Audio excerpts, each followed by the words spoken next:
Coming off their big win with the Pittsburgh Penguins, you're hoping the Montreal Canadiens can continue playing strong in front of their young rookie goaltender, Jacob Fowler. They need to play a tight game. Nobody needs to be left alone in front. They have to tie up sticks. They have to clear the zone. They just have to do what they did last game. Surely they can do that, right? Right? Let's talk about it. Well, let's say the name of one of our teammates on the count of 3. 1, 2, 3, Slav. The win against the Pittsburgh Penguins did a lot for the temperature in the room, right? It's easy to see that the mood online has changed a lot. People are really hyping Jacob Fowler. A really strong showing. He was accurate. His mechanics looked really good. He was confident. But what impressed me most wasn't Jacob Fowler. It was the shift in their defensive execution. There was urgency. Everybody had one goal in mind, and it was to keep the puck out of those problem areas. I'm not going to spoil it for you completely, but tonight didn't continue that tradition. I'm going to recap the game, but before that, I would really appreciate it if you considered subscribing if you're not already a member of this community. We have a great community here. I'd really love if you joined us. We're so close to hitting 20,000. We're like 250 subscribers away from hitting 20,000 subscribers. That's nuts. Thank you all for your support. Also, hit the like button. Helps me out with probably search results, I think. Watch page promotion, I don't know, something. And now I have to go through La Formation de Départ, our starting lineup. Nos attaquants, our forwards. We have Caulfield, Suzuki, Bolduc, Slavkovsky, Kapanen, Demidov, Veleno. Evans is back, Gallagher, Texier, Beck, centering on the fourth line, and Anderson. Nos défenseurs, our defensemen, Matheson, Carrier, Hutson, Dobson. Xhekaj's back, and he's paired up with Engstrom. That's pretty neat, and it was looking good there for a while. Nos gardiens, our goalies, I was going to say our guardians. I always do that. Fowler returns to net. We're hoping he can get another win and look really strong again. Give Montembeault a break. Let him shake those demons out of his head. And Dovesh is going to continue watching from the player's box. We start out with a lengthy pregame where New York invites every player out that's ever played on the team since the 1960s. This went the full hour and 45 minutes. Players were allowed to have a nap in the locker room before the game start, but then the puck drops. Montreal is getting opportunities, but they're not putting the puck on the net. New York is putting the puck on the net, but they're not getting great opportunities. It started okay, but you were yelling, shoot, shoot, shoot. And then we saw Demidov in a great spot to shoot. Just, he's not allowed passing anymore. We can't allow him to pass anymore. It's going on 10 minutes. The Habs have not registered a single shot on net. They're putting it over the net, beside the net, into the stratosphere, into section C17, rows and rows back, spilling someone's drink. But finally, they register a shot, and it's a good one. Outfield, up to the Rangers' end for Suzuki, and Fox scores! Zach Bolduc, right. Zach Bolduc makes it 1-0. Finally, 13 minutes into the game, the Canadiens put a shot on net, and it's a goal. Bolduc can only score on the road, apparently. When they go home, they should rotate him out, and then when they leave again on a road trip, bring him back in. I'm only joking, but it's kind of ridiculous. Now we see Texier breaking in with Anderson. 2-on-1, and he passes to Anderson. You're not allowed doing that here, Texier. I know you're new, but this is inexcusable. And then what happens next was very satisfying. 11-4 this season when scoring first. Texier hands it off. Xhekaj scores!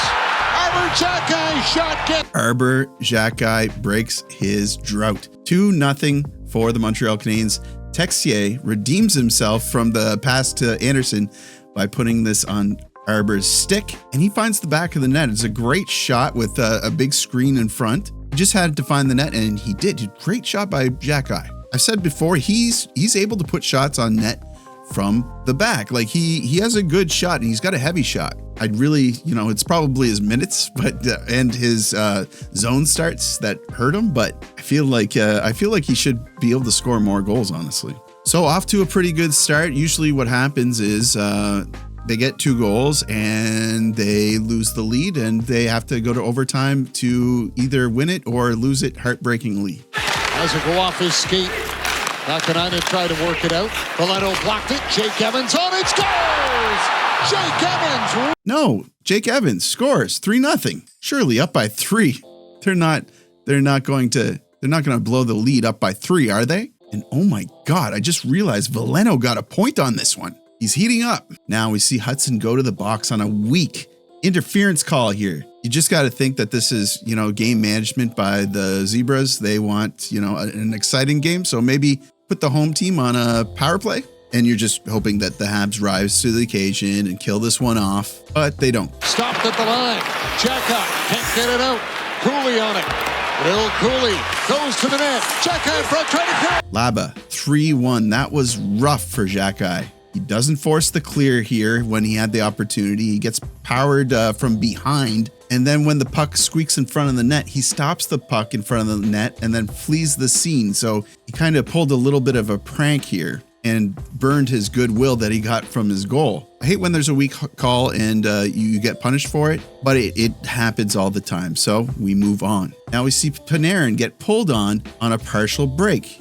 He does get his shot off, but for some reason is awarded a penalty shot here. If he gets this goal, this could be the tipping point for the game, and it could be completely on the officials. There's no better way than to put your finger on the scale as an official than to call a penalty shot. So I just thought this was really a bizarre decision. But does Panarin get the goal? Panarin to the slot. He does get the goal. There's no way that the officials are leaving tonight's game feeling okay with this decision. That being said, Dobson, why weren't you covering Panarin better here? Regardless, we move on. Still in the first period, Gallagher draws an awful call from the refs. Maybe they're just not good refs. I don't know. But I'm thinking that this is a makeup call for the bad call on the penalty shot. It's a ghost call. They go on the power play. But we're going to have to wait until the second period to see how that power play turns out. Second period starts. Slav feeds Suzuki through the seam, but Suzuki doesn't get it where he wants it. So that power play did not yield a goal. But a little bit after the power play, Anderson is going to get his 6th, I think, of the season. Hutson curling around in front. Anderson scores! 4-2 Montreal. I take it back about not passing Anderson the puck. Great shot here by Josh Anderson. Hutson, beautiful pass. This kid really has a good set of eyes on him. You're totally not expecting a pass right here. And Hutson sees Anderson very quickly, puts it on his tape. So back to having that comfortable 2-goal lead. They just need to tighten up. All you have to do is tighten up. A 2-goal lead is really hard to surmount after a team decides to really close in defensively. Got wide, Cuylle scores! Cuylle backed it off, Fowler and in! Cuylle makes it 4-3. I don't know what really happened here. Did Hutson get a piece of it and then it directs towards Fowler and it goes off his pad and then finds its way through the 5-hole? I kind of don't understand this goal. Okay, definitely now tighten up. No more stupid lapses. Make it hard to get into the zone. Make it hard to be in the zone. He'll play to Robertson. Shot. Save Fowler. Rebound. Scores. Miller makes it 4-4. All sorts of garbage here up in front. Matheson takes his man out, but Caulfield doesn't watch his guy at all, which is Miller. Miller easily takes the free puck right in front of the net, like we're all used to seeing when they play in front of Montembeault and Dobesh. And he puts it in. 4-4. The game is tied. Montreal was once up 3-0. There was bad calls all throughout this game that really influenced the way that it played out. Texier gets tripped here, obviously no call. And before the end of the second period, Matheson avoids a painful collision with Sam Carrot. We're off to the third period. New York outshoots Montreal 9-4 in this one. We're right back at even. Dust your hands off. Get ready to do some work in the third period. This is getting embarrassing. Third period starts.